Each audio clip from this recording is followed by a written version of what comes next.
prefeito não presta, o deputado não presta, a Nissan não presta. Não. Nós precisamos fazer uma avaliação interna nossa para saber se a gente está fazendo o mínimo necessário que Deus quer que a gente faça. Porque Deus, quando nos colocou no mundo, Ele nos colocou inteligência, nos colocou isso aqui para trabalhar, as pernas para andar, sabe, para jogar futebol até, e para trabalhar na Nissan. Ou seja, o que nós precisamos é aprender a utilizar as armas que nós temos. Senão, qual é a explicação que eu posso dar do ponto de vista sociológico? Qual é uma explicação que eu posso dar para os cientistas políticos desse país? Que um cara que nasceu em Caeté, que poderia ter morrido de fome antes de completar 5 anos de idade, que veio para São Paulo com 8 irmãos, passando necessidade, passando fome, sem ter o que comer, esse cara vira presidente da República. Qual é a lógica disso? Se não fosse, primeiro, uma coisa chamada Deus, sabe, que está dentro de nós e faz a gente crescer quando a gente merece. Segundo, é a vontade de disputar. Eu um dia fui a Brasília, pedi para não votar uma lei que prejudicava os trabalhadores. Cheguei em Brasília, eu descobri que não tinha um deputado trabalhador. Aí eu voltei para casa, Júlio, e falei, peraí, eu sou um bobão. Como é que eu quero que vote uma lei para ajudar o trabalhador se não tem nenhum trabalhador lá dentro? É preciso, então, a gente se organizar e criar um partido. Criei o partido. E o meu partido não é o maior.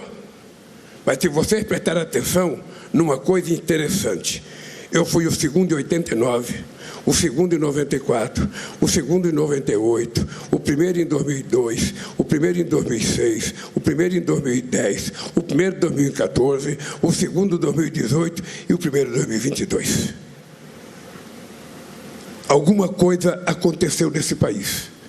E aconteceu nesse país porque pessoas como a Thaís começam a adquirir consciência, começam a saber que ela tem direito, começam a saber que ela pode conquistar coisa. Não é a cor, nem o tamanho, nem o cabelo que diminui a pessoa. Porque caráter a gente não compra em shopping. Caráter a gente não compra em aeroporto. A gente nasce. A gente adquire do pai e da mãe da gente. E eu tenho certeza que mesmo a tua mãe, sendo uma mulher pobre, ela deve ter dado para você uma educação que muita gente rica não consegue dar para o filho, porque muita gente rica, ao invés de cuidar do filho, prefere contratar a babá para cuidar e não dá sequer um chameguinho no filho. E sua mãe, eu acho que lhe deu muito chamego, muito cafuné, e é por isso que você é esta figura doce, encantadora, motivo de orgulho das mulheres da Nissan. Por isso, a educação, eu vou lhe contar o que está acontecendo nesse país para parar de falar. Nós tomamos uma decisão que até 2030, todas as crianças brasileiras estarão alfabetizadas até o 2º ano. Porque se a criança não se alfabetizar até o 2º ano de escolaridade, ela vai ser atrasada durante muito tempo na escola. Segunda decisão nossa, a gente tomou a decisão de que vai fazer o máximo que a gente puder de escola de tempo integral, não só para as crianças aprenderem mais, mas, sobretudo, para dar tranquilidade aos pais e às mães que muitas vezes vão trabalhar e o filho fica sozinho na rua, sem ter ninguém para tomar conta. A terceira coisa que nós vamos fazer é cuidar do ensino médio. Aí, nós descobrimos no ano passado que 480 mil pessoas do ensino médio desistiu da escola para ajudar no orçamento familiar. Ou seja, 500 mil de meninas e meninos que estavam estudando o ensino médio paravam de estudar. E iam para casa fazer o quê? Fazer bico para ajudar o pai e a mãe. E aí, eu e o Camilo, que é o ministro da Educação, fiquei pensando, o que a gente vai fazer com um país que tem 500 mil pessoas desistindo da escola para ajudar no orçamento familiar? Nós vamos ter que cuidar, sabe, encontrar uma forma de garantir essas crianças na escola.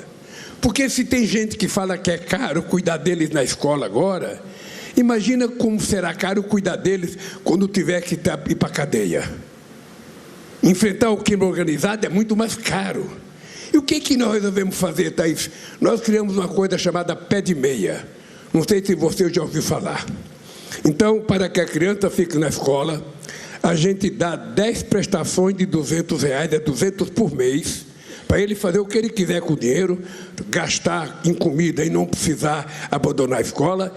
E no final do ano, se ele passar, a gente deposita R$1.000 na poupança dele.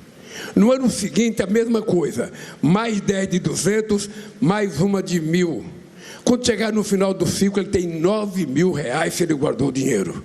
E ele pode começar a vida dele com muita tranquilidade, sem desistir da escola. A coisa mais impressionante que nós descobrimos é que meninos e meninas que já tinham desistido da escola voltaram a estudar por conta do pé de meia. Parece muito, não é muito. Gastar 6 bilhões com 4 milhões de jovens, a gente está apostando em salvar esse país.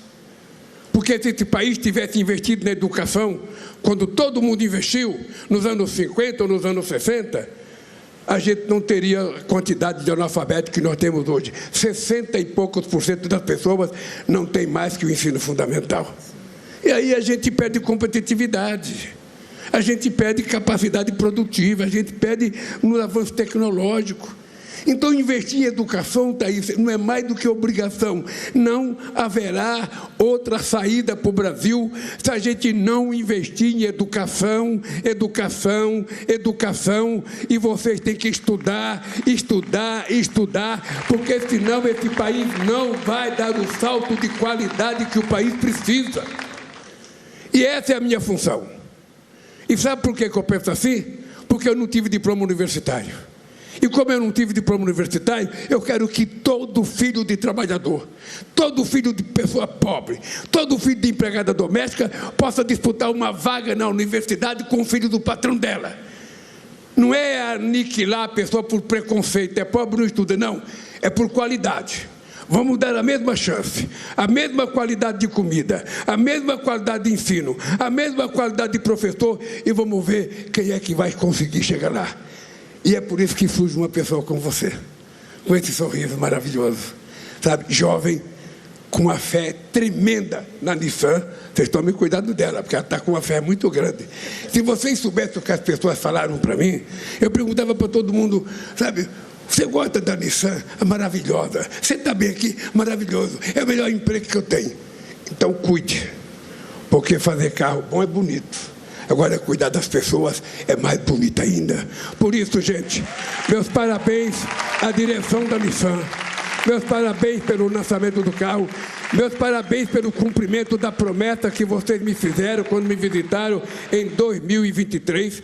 Vocês foram os primeiros empresários a fazer promessa de investimento e cumpriram.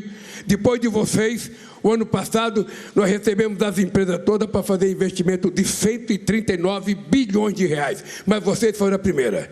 E vocês provaram que tem palavra, porque estão mostrando o fruto do investimento de vocês. Parabéns, parabéns aos concessionários, parabéns aos trabalhadores, parabéns às mulheres da Nissan, que merecem um aplauso especial. Um beijo no coração de todas vocês. Um abraço.